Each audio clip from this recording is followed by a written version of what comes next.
3 years, 36 months, 1,095 days of sharing a penthouse with a man who treated me like expensive furniture, beautiful, untouchable, part of the decor. Then I smiled at someone else, and suddenly Min remembered I could bleed. By every calculation, their marriage was a masterpiece. They arrived in sync, departed with his hand steady at the small of her back, sat close enough at charity dinners that photographers captured what looked like whispered intimacies. His touch in public was warm, possessive, the kind that made people assume passion existed easily between them. The gesture was practiced enough to seem instinctive. To the world it looked like devotion. To Janice it felt like choreography rehearsed by strangers. 36 months married, and the man who held her for cameras had never once touched her behind closed doors. Not once. The divide between their public performance and private silence had grown so absolute it felt architectural, like he'd drawn a line through their penthouse that neither could cross without consequences. She stood in the master bedroom, theirs in name only, watching Chicago bleed neon through floor-to-ceiling windows. The city below pulsed with life, messy and loud and real. Up here, everything was controlled, sterile, blue-toned and suffocating. Behind her, the door whispered open. "You're still awake," Min said. His voice always entered a room before the rest of him. Low, precise, the kind of sound that made people lean in or step back, depending on how well they knew him. "So are you?" Janice replied without turning. Silence settled between them, heavy and familiar as gravity. When she finally faced him, she saw what the rest of Chicago feared and craved in equal measure. Min was all dark eyes and sharper edges, ink-black hair falling just past his collar, tattoos creeping up his neck like secrets he wore openly. His suit was immaculate, tailored to emphasize broad shoulders and controlled power, beautiful in a way that felt dangerous, like staring too long at an eclipse. "You have the museum opening tomorrow," he said. "We leave at 7, always we in public." Janice nodded slowly. "Do you ever get tired of pretending?" A pause. Brief, but real. Pretending what? That we sleep in the same bed. His gaze shifted, just for half a second. That was all the confirmation she'd ever needed. Min had built his empire on knowing exactly where every boundary lived. Power demanded distance, control demanded discipline. And whatever this marriage was, strategic alliance, business merger, gilded cage, it demanded performance. So he played the devoted husband flawlessly when eyes were watching. He touched her when the cameras demanded it, held her when their reputation required it. Let the world believe what it wanted to believe. In private, he kept his hands to himself. Private touch wasn't performance. Private touch was truth. And truth was the one thing Min couldn't afford. But 3 years of silence had taught Janice something Min hadn't anticipated, how to turn absence into strategy. Tonight, standing in the cold blue light of their separate lives, she made a decision that would shatter the glass between them forever. The penthouse smelled like money and loneliness, sandalwood from Min's cologne, mixing with the sterile scent of marble that never warmed, no matter how long you touched it. Janice had memorized every corner of this place, every cold surface, every echo of her own footsteps in rooms too large for one person pretending not to exist. She moved through the space like a woman learning to haunt her own life in reverse. Her silk robe whispered against her brown skin as she walked, the fabric clinging to curves Min had looked past for 1,095 days. Her hair fell in a sleek ponytail down her back, each strand perfectly aligned because control was the only currency she had left. In Min's study, the one room she'd been told was off-limits without him ever actually saying the words. A single lamp burned. She shouldn't be here. That was the point. His desk was obsessively organized, pens aligned, papers stacked with military precision. And there, half hidden beneath a contract written in Korean, a leather-bound journal. Janice's fingers trembled as she opened it. The handwriting was Min's, sharp, controlled, intimate in a way his voice had never been with her. Month 1, day 1. She unpacked her things today, didn't ask where I'd be sleeping. Smart woman, dangerous woman. Month 6, day 14. She wore red to the fundraiser. Doesn't she know red is a confession? Month 12, day 7. Caught her crying in the shower. The water couldn't drown out the sound. I stood outside the door for 20 minutes. Pathetic. Month 36, day 1. Today, 11:14 p.m. She's looking at the moon. She looks tired of me. The journal slipped from her hands, pages fluttering like broken wings. He'd been writing about her, watching her, documenting her loneliness like a scientist studying something he'd caged but refused to touch. The lamp's glow made her skin look golden against the darkness pressing against the windows. Chicago stretched below, indifferent to the woman discovering she'd been performing for an audience of one. Find what you were looking for? Min's voice came from the doorway, low and sharp enough to cut. Janice didn't turn around, couldn't.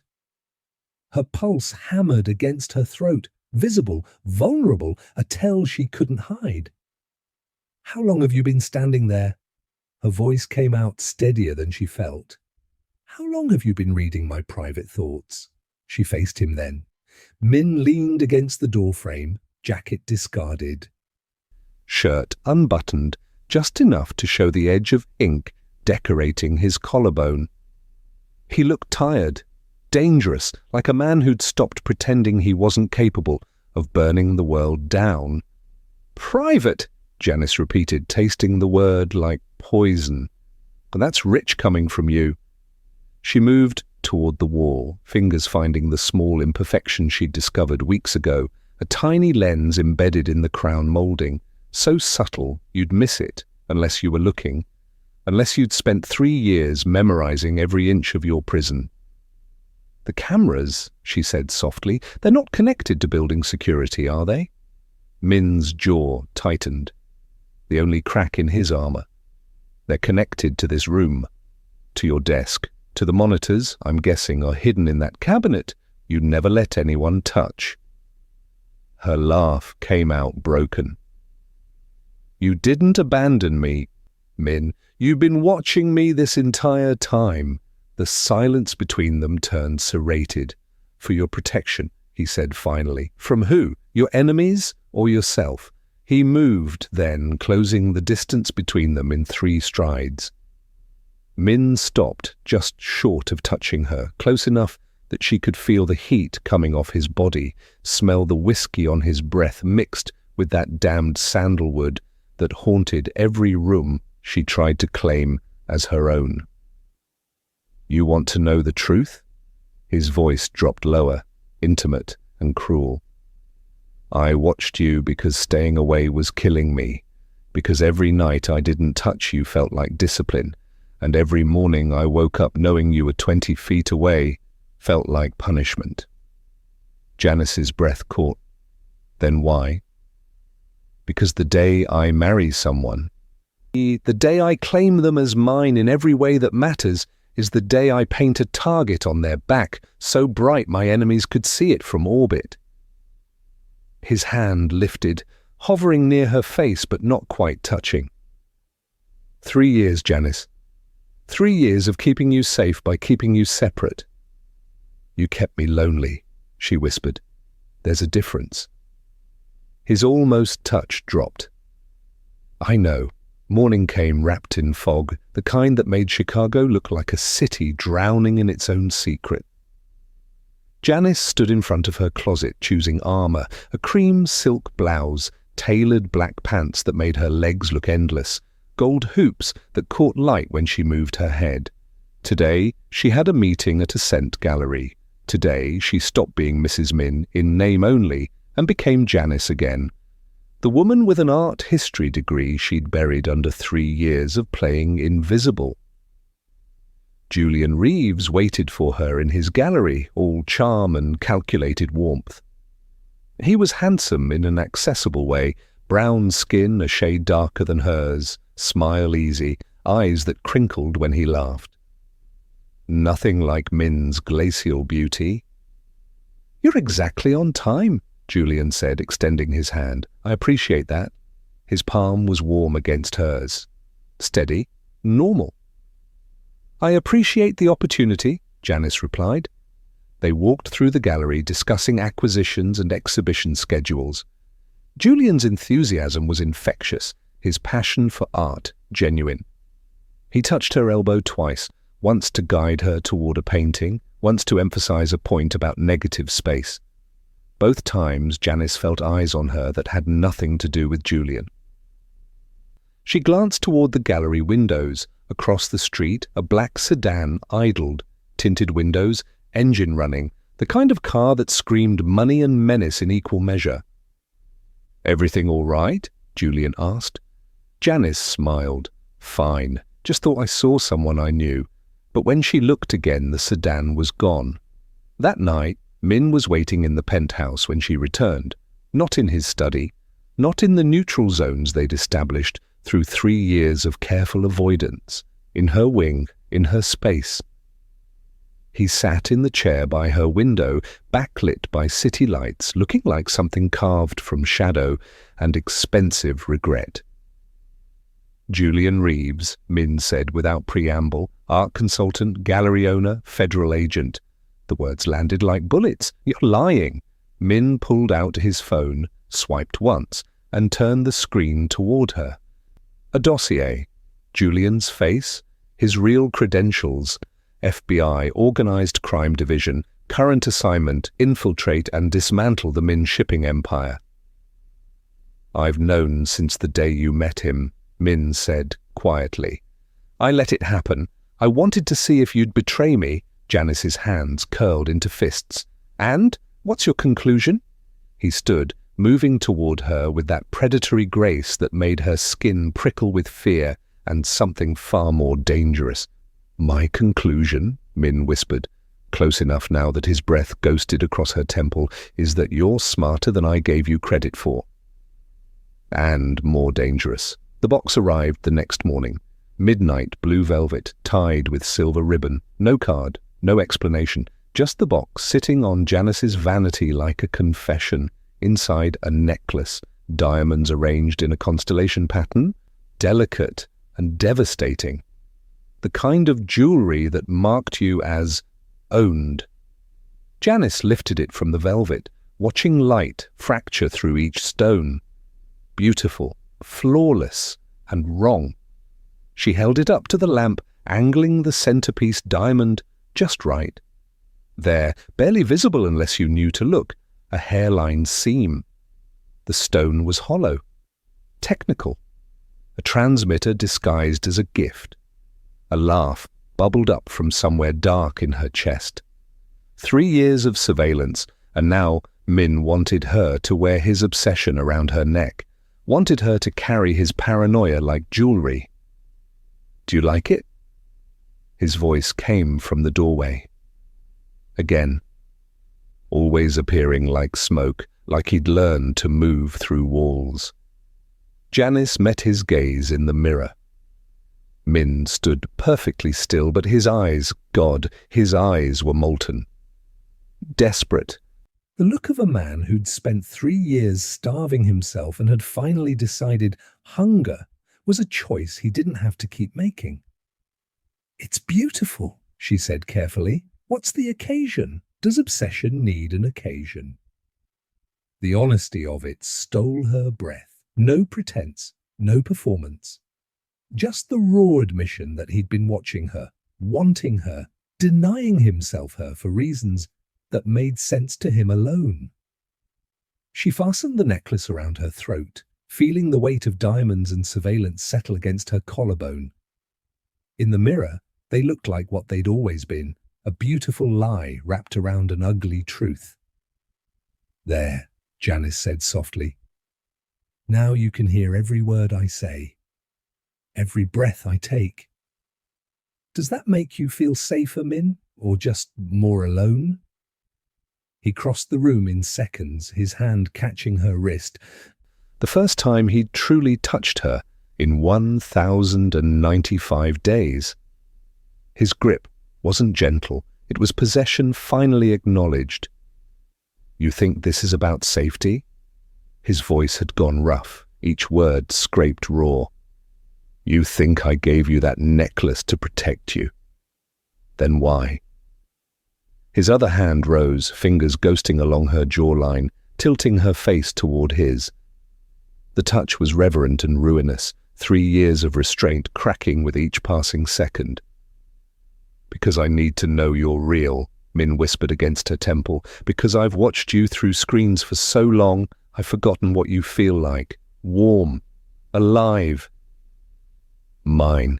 Janice's pulse thundered beneath his touch. "I was never yours. You made sure of that." "I know." His forehead dropped to hers, and for a moment they breathed the same air. "So let me correct that mistake." Janice should have pulled away, should have reminded him that 3 years of calculated distance couldn't be erased with one touch, one admission, one moment of weakness disguised as strength. Instead, she smiled. Not the polite smile she'd perfected for cameras, not the empty curve of lips she'd worn like armor at 1,000 charity dinners. This smile was sharp enough to draw blood. "You want to correct your mistake?" She turned in his grip, forcing him to either release her or hold her properly. He chose the latter, his hand sliding from her wrist to the small of her back, the same touch he'd performed in public, now stripped of pretense. "Then you should know something, Min." His eyes narrowed. Predator recognizing prey that had learned to bite back. "I found your cameras in month 6. The confession landed like a blade between ribs. Min went perfectly still, the kind of stillness that preceded either violence or revelation. "Every lonely dinner I ate alone," Janice continued, her voice soft as silk and twice as dangerous. "Every night I stood at this window looking like I was mourning you. I knew you were watching. I knew you were in your study, staring at screens, convincing yourself that distance was discipline." His grip on her tightened. "You're lying?" "Am I?" She reached up, fingers trailing along the edge of his jaw, where tension had turned muscle to stone. "Month 8, day 12. I wore that red dress you mentioned in your journal, the one you said was a confession. I wore it because I wanted to see how long you could watch me without breaking." Min's breath came harder now. Each inhale a visible struggle for the control that had defined him for 3 years. "Month 15, Janice whispered, close enough now that her lips almost brushed his. "I cried in the shower." "You wrote about it." Wrote about standing outside the door like some kind of martyr. "But what you didn't write was that I left the door unlocked. I wanted you to come in. Wanted you to be human for once, instead of whatever ice sculpture of a husband you decided to become." "Janice!" Month 34, I brought books about art authentication into the living room, left them open where you'd see them on your cameras. I knew you'd investigate, knew you'd discover Julian. I wanted you to feel what I'd felt, watching someone else have access to the person you'd thrown away. The truth hung between them, sharp and glittering. "You played me," Min said, and there was something like admiration in his voice beneath the fury. "For 2.5 years, you played me. I learned from the best." Janice's smile widened. "The hunter became the prey, Min. How does it feel?" His hand came up to her throat, not choking, just resting there above the diamond necklace he'd given her. His thumb pressed against her pulse, feeling how her heart raced despite her composed exterior. "It feels," he said slowly, each word deliberate, "like I've finally met my match." The glass shattered before Janice heard the gunshot. One of the penthouse windows exploded inward, safety glass fragmenting into 1,000 glittering pieces. Min moved on instinct, his body covering hers, driving them both to the floor as a second bullet punched through where her head had been seconds before. They landed hard, Min's weight pressing her into the marble, his hand cradling her skull to prevent impact. For a moment, there was only breathing, his harsh against her neck, hers rapid and shallow against his chest. "Stay down," he ordered. Already reaching for the weapon Janice had always suspected he kept, within arm's reach of every room he occupied. But the third shot didn't come. Instead, a voice drifted through the broken window, accented and amused. "If I wanted her dead, Min, she would be decorating your expensive floor. May I come in, or shall we continue this conversation with you playing hero?" Min's jaw clenched hard enough to crack teeth, but he helped Janice to her feet, keeping his body between her and the window. Petrov, the very same. The man who climbed through the shattered window moved like violence in a tailored suit. He was broad where Min was lean, scarred where Min was ink, but they shared the same predatory grace, the same eyes that had seen too much and decided mercy was a luxury they couldn't afford. Petrov's gaze found Janice, assessment cold and clinical. "You must be the wife, the ghost, the woman. Chicago's most dangerous man keeps locked in a tower." "I'm not locked," Janice said, surprised by the steadiness in her own voice. "I'm just expensive." Petrov laughed, genuine and startling. "I like her, Min. She has teeth. What do you want?" Min's gun remained trained on Petrov's center mass, finger resting beside the trigger, with the kind of familiarity that said he'd pulled it before and wouldn't hesitate to do it again. "To give your wife something you've denied her." Petrov pulled a phone from his pocket, slowly, telegraphing every movement. "The truth." He slid it across the floor. It stopped at Janice's feet. Min stepped forward, but Janice was faster. She picked up the phone, swiped it open. Bank statements, wire transfers, dates going back 3 years, payments to names she recognized, her sister, her father, her aunt, who'd raised her after her mother died. Millions, paid in carefully structured increments designed to look like legitimate business income. "What is this?" Janice's voice came out hollow. "Your husband's insurance policy," Petrov explained, his tone almost gentle. "He didn't just watch you for 3 years, Mrs. Min. He bought your isolation, paid your family to stay away. Your sister's job opportunity in Singapore? Min's doing? Your father's sudden ability to afford that house in Arizona? Min's money, every person who could have given you an escape. A support system, a reason to leave, he bought their distance." The phone slipped from Janice's fingers. She turned to Min slowly, each movement feeling underwater. "Tell me he's lying." Min's silence was confirmation enough. "I did what was necessary," he said finally, each word stripped of everything except brutal honesty. "Your family made you vulnerable. Every connection you had was a weakness someone could exploit. I gave them better lives in exchange for giving me the only thing I needed, your complete dependence." "My prison," Janice corrected, her voice breaking on the word. "You built my prison and made sure there was nowhere to run. Yes. No apology, no excuse, just admission." Petrov moved toward the window. "The phone is yours to keep, Mrs. Min, as is the information on it. Consider it a gift from one prisoner to another. I know what it's like to be owned by powerful men. The difference is I learned to bite back." He disappeared through the broken window, leaving behind shattered glass and more devastating truths. Janice walked to Min's study like a woman walking to her own execution, or his. She found the surveillance monitors exactly where she'd suspected, hidden behind a false wall in the mahogany cabinet. 12 screens, 12 angles, 12 different views of the life she thought she'd been living in private. Her bedroom, the kitchen, the bathroom where she'd cried in month 15. Every corner of her carefully constructed loneliness broadcast in high definition to the man who'd claimed he was keeping her safe.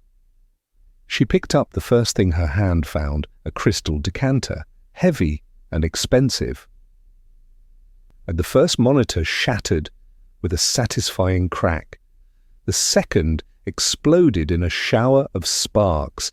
Janice, Min's voice behind her, always watching. 3 years, she said, not turning, destroying a third screen. 3 years of pretending to be alone while you watched me like I was a specimen in a jar. I was protecting you. You were controlling me. 4th screen, 5th. There's a difference.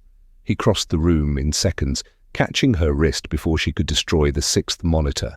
His grip was iron, but his eyes, God, his eyes were chaos, barely contained. You want the truth? Min's voice had gone rough, each word scraped raw. Fine. I watched you because every camera was a reminder that you were real, that you were mine, that I hadn't just dreamed you up as some kind of cosmic punishment for every terrible thing I've done. I'm not yours, Janice snarled, trying to wrench free. You bought my isolation and called it love. You imprisoned me and called it protection. I know, he didn't release her. But that doesn't change what I feel. And what do you feel, Min? Because from where I'm standing, it looks a lot like obsession wearing a wedding ring. He pulled her closer, his other hand coming up to frame her face, forcing her to meet his gaze. It is obsession. It's 3 years of wanting something I convinced myself I couldn't have. It's watching you exist 20 feet away and knowing that if I touched you, if I claimed you the way every cell in my body demanded, I'd make you a target. It's waking up every morning and choosing discipline over desire and hating myself for it. Janice's breath came in sharp bursts. Then why now? Why break 3 years of control? Because you were right. His forehead dropped to hers, and suddenly they were breathing the same air again, their hearts racing in a rhythm that had nothing to do with fear. I'd rather burn with you than freeze without you. The kiss, when it came, wasn't gentle. It was 3 years of starvation finally fed, 3 years of careful distance incinerated in the space between one breath and the next. Min's mouth on hers was claiming, consuming, a confession written in the language of touch. He denied them both. Janice should have pushed him away, should have remembered that desire wasn't the same as trust, that heat wasn't the same as healing. Instead, she kissed him back like she was trying to burn the world down. His hand slid into her hair, destroying the perfect ponytail she'd worn like armor. Her fingers found the buttons of his shirt, undoing them with the kind of urgency that had been building for 1,095 days. They didn't make it to a bed, didn't make it past the desk where he'd kept his journals, his surveillance, his obsessive documentation of a woman he'd refused to touch. When they finally broke apart, both breathing hard, the study looked like a hurricane had torn through it. Shattered monitors, scattered papers, the careful order of Min's controlled world, reduced to beautiful chaos. This doesn't fix anything, Janice whispered against his mouth. I know. His hands traced the curve of her spine, learning the territory he'd only ever witnessed through screens. But it's a start. The federal agents came at dawn.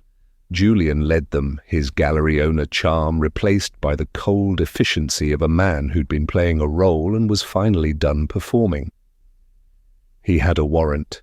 He had evidence. He had everything he needed to dismantle Min's empire brick by carefully laundered brick. Except the one thing he'd actually come for. "Where's Janice?" Julian demanded, his weapon trained on Min with the kind of steady hands that said he'd done this before.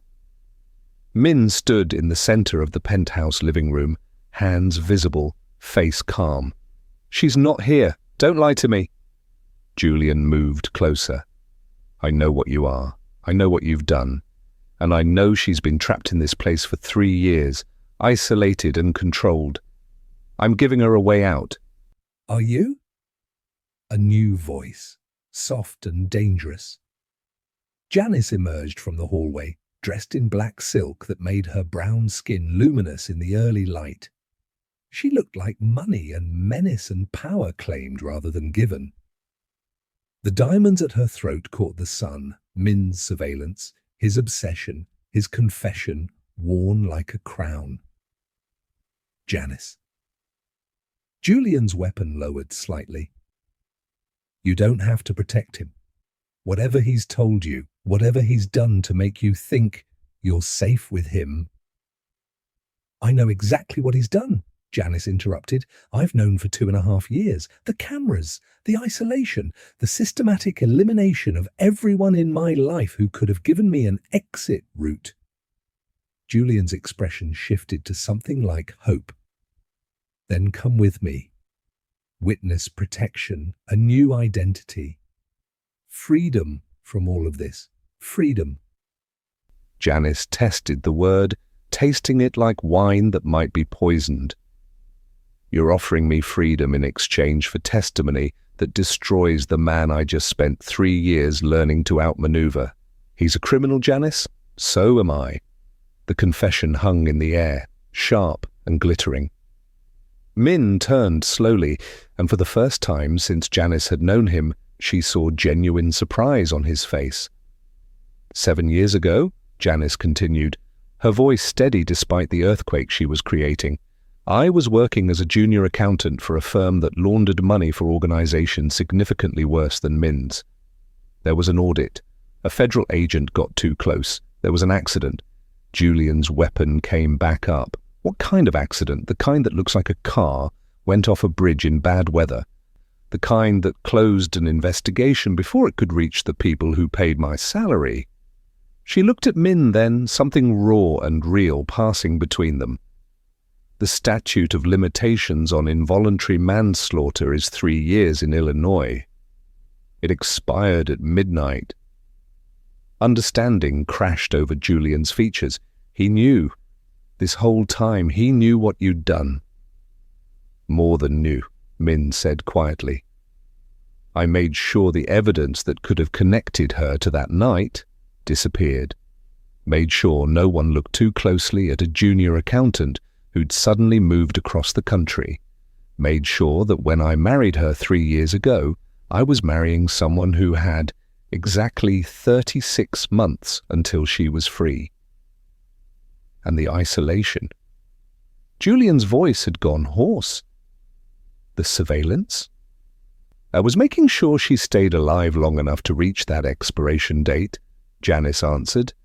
"The men I used to work for don't like loose ends. Min kept me locked in this penthouse because the moment I stepped outside his protection, I was a target." She moved to stand beside Min, close enough that their arms touched. Not behind him, not in front of him, beside him.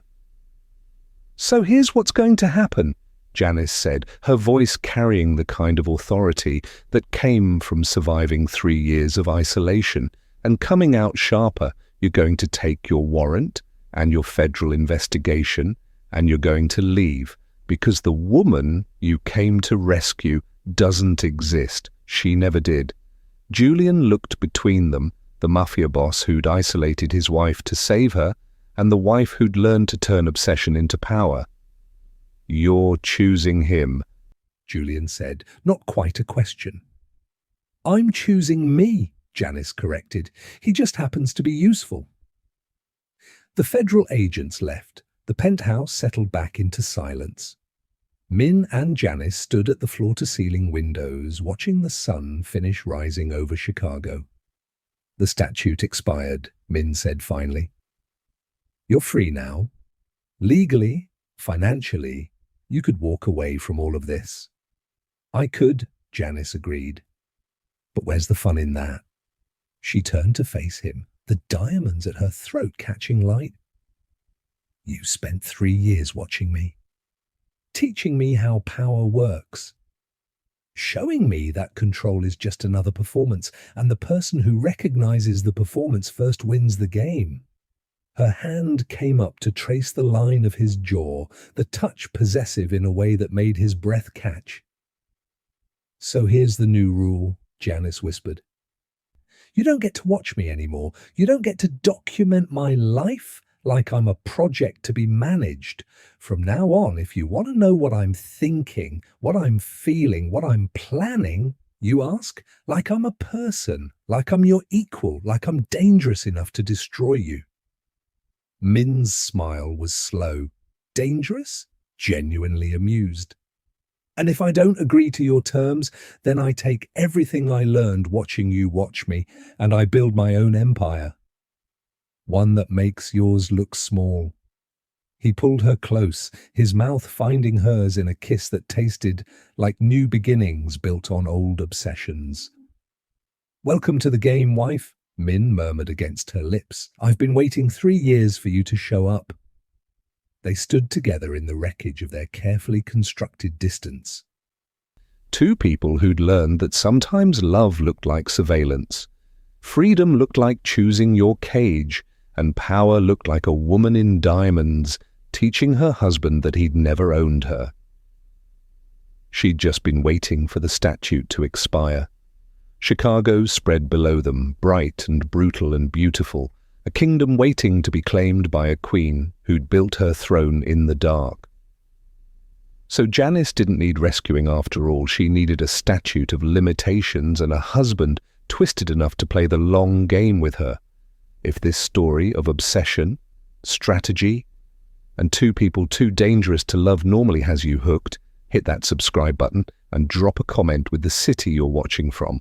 Because trust me, this is just the beginning of the Obsidian Dynasty, and what Min and Janice build together is going to make Chicago's underworld look like a playground. Welcome to dark romance, where the woman doesn't get saved, she gets even.